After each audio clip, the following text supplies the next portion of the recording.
Imagine a Ferris wheel. It is yellow. It is rusting. It stands still in the middle of a concrete plaza that is cracking with weeds. We have all seen the pictures of Pripyat, the abandoned dolls on the schoolroom floor, the gas masks hanging from the ceiling like dead bats. We are taught in school and by HBO miniseries that this is a story of human tragedy. We are told it is a story of hubris, of lies, and of invisible poison. We look at the Zone of Alienation and we see a graveyard of people, but that is a lie. Or at least, it is a sentimental distraction from the cold, hard truth. If you look at that Ferris wheel through the eyes of a forensic accountant, you don't see a tragedy. You see a distressed asset. You see a city that cost billions of rubles to build, concrete, steel, glass, infrastructure, instantly written down to zero. You see a balance sheet that just took a hit from which it can never recover. We are trained to think of Chernobyl as a nuclear disaster. But in the halls of the Kremlin, in the panic of April 1986, it wasn't viewed primarily as a humanitarian crisis. It was viewed as a financial dirty bomb. The radiation didn't just kill cells, it killed the currency. The true explosion wasn't the steam blowing the lid off reactor number 4. The true explosion was the hole it blew in the Soviet budget. A hole so deep, so radioactive, and so expensive to fill that it sucked the entire empire into it. The Soviet Union did not die because of perestroika. It didn't die because of glasnost. It didn't die because the people suddenly wanted blue jeans and rock music. It died because on a quiet Saturday morning, an asset worth billions turned into a liability worth trillions. We are going to strip away the Geiger counters and the medical reports. We are going to look at the only thing that actually topples empires. We are going to look at the ledger. And on the ledger, Chernobyl was not an accident. It was a foreclosure event. To understand the scale of this financial suicide, we have to identify the real villain. The villain is not Anatoly Dyatlov. It is not the flawed control rods. It is not even the atom itself. The villain is a concept in economics called unlimited liability, in a system of self-insurance. In the West, if a chemical plant explodes, the company claims the insurance. Maybe the company goes bankrupt, the shareholders lose their money, but the country moves on. The damage is contained within the corporate structure. But the Soviet Union was not a business. It was the insurer, the bank, the factory owner, and the pension fund all at once. There was no one else to pay the bill. The state was self-insured, which is another way of saying it was completely exposed. When reactor 4 blew, it didn't just stop producing electricity. It started consuming money at a rate that is physically difficult to comprehend. Imagine a furnace. Now imagine shoveling gold bars into that furnace 24 hours a day, 7 days a week, for 5 years. That was the cleanup effort. The Soviet economy was a command economy. That means prices were fixed by bureaucrats. But reality has a market price. And the market price for stopping a nuclear meltdown is everything you have. The villain here is the cost of containment. Every helicopter flight, every ton of sand, every lead vest, every soldier mobilized, this was money being pulled directly out of the productive economy and thrown into a radioactive pit. It was an expenditure that generated zero return. Usually, when a government spends money, it builds a road or a school. It gets an asset. Here, they were spending billions just to get back to zero. They were spending the national savings just to prevent the country from becoming uninhabitable. It was pure financial hemorrhage. The sunk cost wasn't just the reactor, it was the future of the Soviet economy being poured into a hole in Ukraine. You cannot understand the bankruptcy of 1991 without looking at the balance sheet of 1986. Timing is everything in finance, and the timing of Chernobyl was catastrophic. If this accident had happened in 1975, when the Soviet Union was swimming in cash, they might have survived it. But it didn't. It happened at the worst possible moment in the history of the USSR.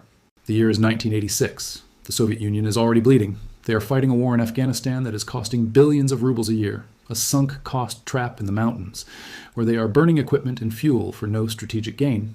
But more importantly, the one thing keeping the Soviet ledger in the black had just collapsed: oil. For the previous decade, the USSR had survived on high oil prices. They pumped oil from Siberia, sold it to the West for hard currency, and used that money to buy grain and technology. They were a petrol state masquerading as a superpower. But in 1986, Saudi Arabia flooded the market. The price of oil crashed. It dropped from $30 a barrel to $10. The Soviet revenue stream dried up almost overnight. The Kremlin was staring at a massive deficit. They needed every single ruble. They needed to cut costs. They needed efficiency. And at that exact moment of maximum financial vulnerability, the most expensive industrial accident in the history of the species occurred. It is like a man who has just lost his job and maxed out his credit cards, suddenly having his house burned down. And he has no insurance.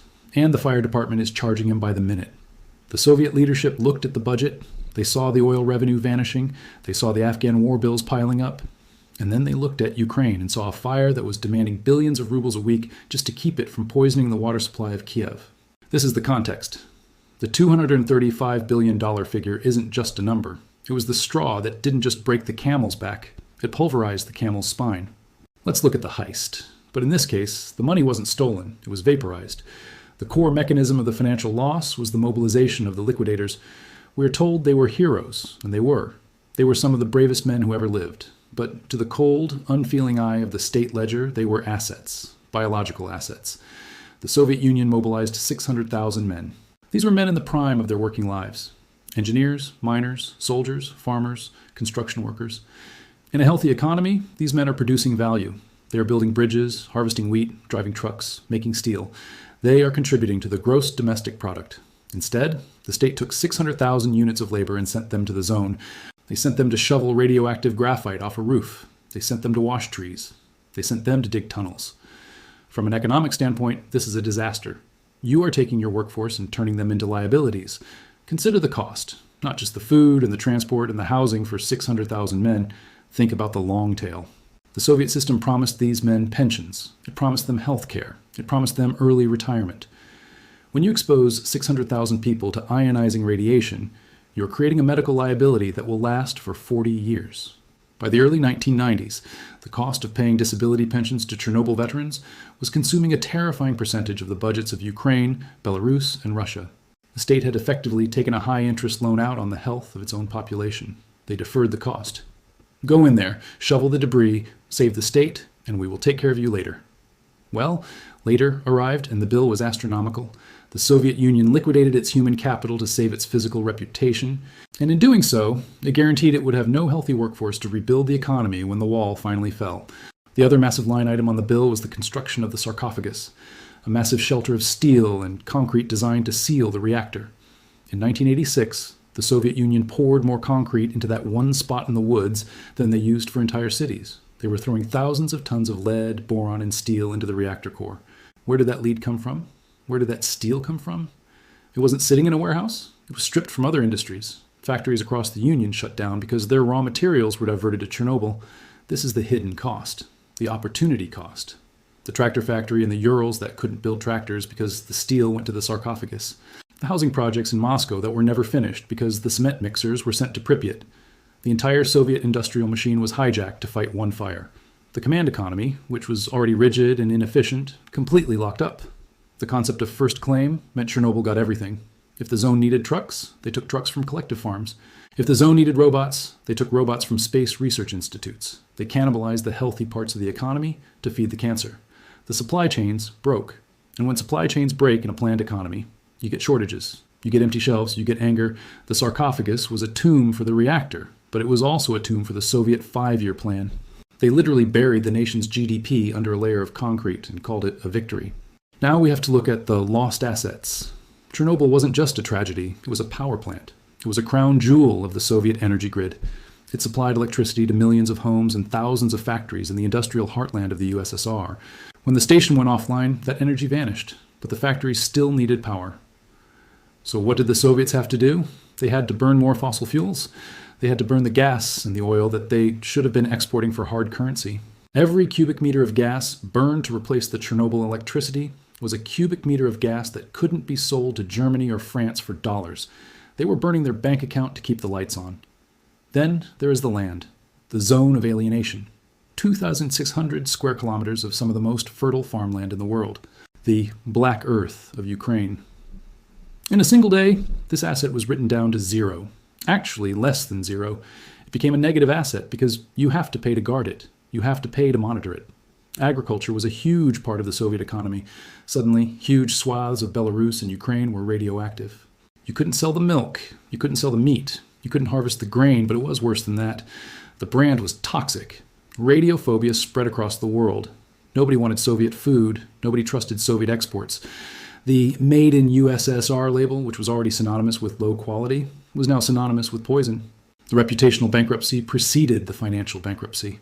They lost the ability to trade, not because of sanctions, but because of fear. The final tranche of the $235 billion cost was political. Mikhail Gorbachev famously said that Chernobyl was the real cause of the collapse of the Soviet Union. He wasn't talking about the physics. He was talking about the social contract. The Soviet Union was a deal between the republics and Moscow. Moscow promised protection, order, and subsidies. The republics gave resources and loyalty. Chernobyl broke the deal. The people of Ukraine and Belarus realized that Moscow was willing to kill them to save face. They realized that the center was incompetent. They realized that the big brother in the Kremlin wasn't protecting them. He was irradiating them. This triggered the rise of eco-nationalism. The first massive protests against the Soviet government in the late 80s weren't about democracy. They were about the environment. They were about the fact that the government had lied about the radiation levels. Financially, this led to the republics refusing to send tax revenue to Moscow. Ukraine looked at the bill for Chernobyl, the billions needed for healthcare and cleanup, and said, "Why should we send our money to the Kremlin when we need it to pay for the cancer treatments of our children?" The flow of cash from the periphery to the center stopped. The cleanup costs fell disproportionately on the local budgets of Ukraine and Belarus. They couldn't afford it. They blamed the Union. The financial strain of the disaster tore the political seams of the empire apart. The $235 billion wasn't just paid in cash. It was paid in territory. It was paid in the loss of the second most powerful republic, Ukraine. Without Ukraine, the Soviet Union ceased to be a superpower. It was a liquidation of the empire itself. The fire at Chernobyl was put out in 1986, but the financial fire is still burning today. The $235 billion figure is a low estimate. It includes the cleanup, the lost electricity, the lost agriculture, the healthcare costs, and the resettlement of 300,000 people. But look at the new safe confinement, that massive silver arch that now covers the reactor. It was finished in 2016. It cost 1.5 billion euros. Who paid for it? Well, not the Soviet Union. It doesn't exist. The international community paid for it. The European Bank for Reconstruction and Development paid for it. The Soviet Union went bankrupt, but the debt of Chernobyl remained. It is a zombie liability. It outlived the debtor. It sits there in the forest, a debt that can never be fully repaid, only serviced. The lesson of Chernobyl is not about nuclear safety. It is about the fragility of a closed system. The Soviet Union tried to fight the laws of economics and the laws of physics at the same time, and it lost both wars. You can print rubles, but you cannot print isotopes. You can lie to your people, but you cannot lie to a balance sheet. The concrete in the reactor core at Chernobyl sits as a monument to the bankruptcy. It is the most expensive tombstone in human history. It reminds us that the true cost of a disaster is never just the immediate damage. It is the compound interest of the consequences. The Soviet Union didn't die by murder. It died by suicide. And the weapon it used was a reactor in Ukraine that wrote a check the empire couldn't cash. I'm James, and this is The Hidden Balance. Subscribe now to stay ahead of the curve, because when the history books are written, you'll want to be among the few who saw it coming. Don't forget to subscribe. Join those who see what others ignore.